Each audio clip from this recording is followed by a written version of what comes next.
Well, just when you thought it was safe to let your beloved comic book characters go out and play, nope. Mags Visaggio is here to trans them up for you. We talk a lot about agenda and politics and how these activists that get hired to do our beloved franchises aren't even really fans of the characters themselves. That's why they always want to change them and adapt them and put their own agenda. And we also talk about how they're not really talented enough to make their own creations, which is why they have to take already established, beloved characters, put their agenda and their thoughts and motivations into the character instead of letting the character speak for itself. This is what Glenn Leary from the Comic Book Palace, we saw that video. This is what his whole rant was about. These people come in, they don't even like the characters. They're there only to use them as a vessel to get across their message. And here we go. Here we go. By the way, for those that don't know, Mags Visaggio is the one that wanted to trans Connor Kent. He's going to make Connor Kent Superman, which is a clone of Superman and the hybrid of Lex Luthor in there too. But basically, Superboy can trans him up. He's going to make a whole trans allegory, a whole trans journey about reconciling being Superman with trans rights. Clearly, someone who was sane at DC said no, and so that all got released by Mags in a Twitter at the time post that we all thank God that didn't happen. But somewhere else didn't have the same foresight. So here we go. Let's get into this article from Bounding Into Comics. Marvel and DC writer Magdalene Visaggio brags, I transed a beloved character. Brags. They take, again, I said in another video, they take such glee in doing this to your characters and knowing how much it's going to bother you and piss you off. They love it. They absolutely love it. For upcoming comic book series based on licensed IP. By the way, the whole thing of all of this is we don't even know what IP it is. So now there's this nice little time bomb. At any moment, we can find out that one of a beloved character of a known IP is now trans. Continue reading. Further proving herself a one-trick storytelling pony, industry writer Magdalene Visaggio. By the way, if you've seen what the comic book industry is doing in sales and how horrible that is, it's activists like this that have done it. Magdalene Visaggio has revealed that she has yet again transed a beloved character for an upcoming, as of yet unannounced comic book series based on a licensed IP. Licensed IP. So popular enough that they spent money to get access to it. The Marvel's Dazzler X Song Volume 1 and DC's Eternity Girl Volume 1 writer. Yeah, Dazzler and Eternity Girl, though everyone knows them, right? They're famous AF. Dazzler. The only reason Dazzler might be famous is if she shows up played by Taylor Swift in the Deadpool, which is what all the reports are saying. Other than that, no one gives a shit. Even Eternity Girl, never even. I love DC. Never even heard of Eternity Girl. Provided this tease into her future writing plans on December 8th via her personal Twitter account. I'm writing one of my all-time favorite IPs for a book dropping next week, and I wish so hard I could tell you, divulged an excited Visaggio. It's an entirely unexpected license, and they're letting me break and rebuild it. Oh, man, sometimes they say the quiet part out loud. Yeah, it's got this great IP that I love, and they're going to let me break it. Dubious on the rebuilt part. Or sure, going to rebuild it, but a shadow itself that will be nothing that anyone wants to read. That will then be blamed on transphobia instead of just shitty writing and agenda pushing. In service of this and reconstruction, the writer then proudly declared Festival vibes, epic. Oh, these commercials Live your horrible. In service of this and reconstruction, the writer then proudly declared, yes, I transed a beloved character. No backsies. Oh, there'll be backsies because it'll just be canceled or rewritten.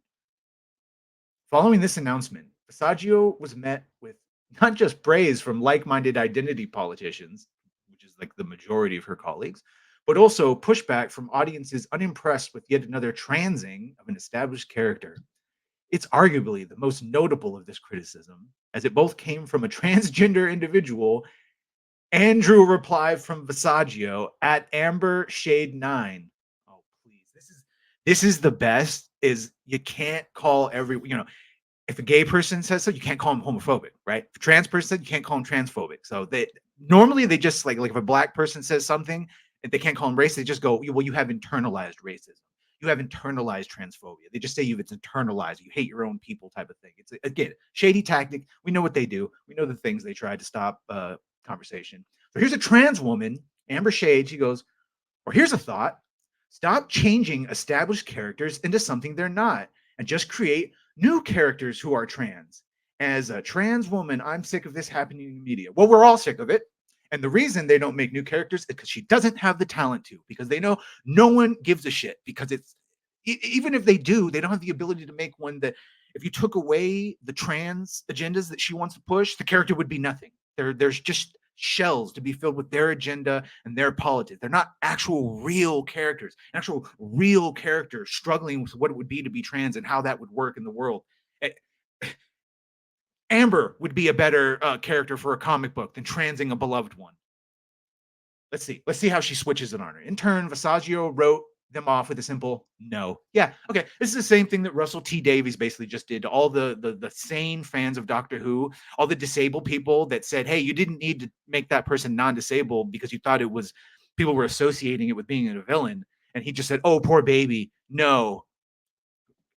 Number one scum tactic is to attack your audience and or dismiss them, especially the sane, rational ones.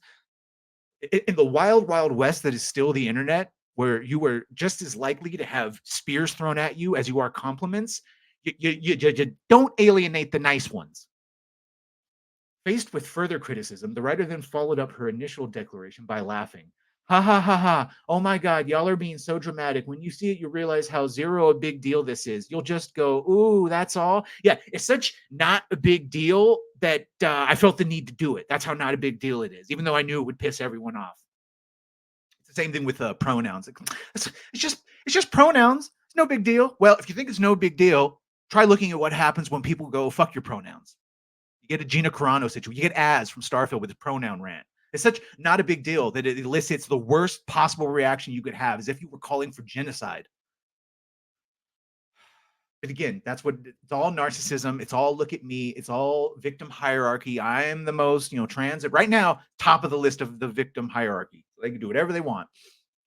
As of writing, no details or clues have been given by either Visaggio or any Western publisher, because this would only happen with a Western publisher. Manya doesn't even fuck with this Western publisher as to what license. Just wait. It's a giant axe over any of our established licenses, even though most of them are not doing great. However, per the writer herself, the IP is not just the gayest shit in the world, but also famously gay. Okay. All right. Great. As if that somehow makes it. By the way, wait till you find out what a lot of the gay community thinks about that trans community.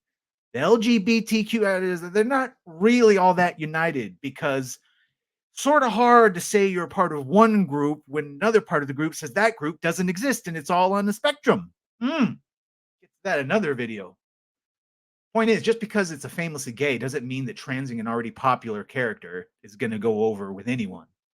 As noted above, this is far from the first time Visaggio has sought to project their own gender identity upon a licensed character. And yeah, this is what they do. Remember, it's all projecting. They don't write the character, they write themselves. Earlier this year, Visaggio's Chilling Adventures presents Strange Science one-shot reintroduced Archie Comics readers to Danny, a redheaded science geek who played a bit part in the first 5 issues from 1989 to the 1990 series. Originally a biological woman, this new incarnation of Dilton's adventurous love interest was instead depicted as a big... Yeah, and this is really the other thing. Aside from pushing the agenda, they don't know anything else. All these writers have no fucking life experience. So instead of the great writers that were veterans of wars and went out and actually did things and had so much life experience to call upon and put in their characters, all Mags here knows about is how to be trans. So that's why all her characters are trans. All Mags cares about is being trans. All her characters are trans. Yeah, thought she couldn't get away with it. Now she's got one. They let her do it. Oh, that's what Connor Kent would have looked like. Oh, stunning, brave. Connie Kent, holy shit, as if DC Comics wasn't in enough trouble, wasn't in enough. Oh, Connie Kent. They can't keep getting away with it. They can't. I don't. How much more money can you lose? Let me know in the comments. Let me know if you're excited. What character, what series, what is a famously gay comic book IP? Let's think about that. Let me know in the comments. Have a good one. Please, God, Mags, stay away from anything else. All right. See you in the next one.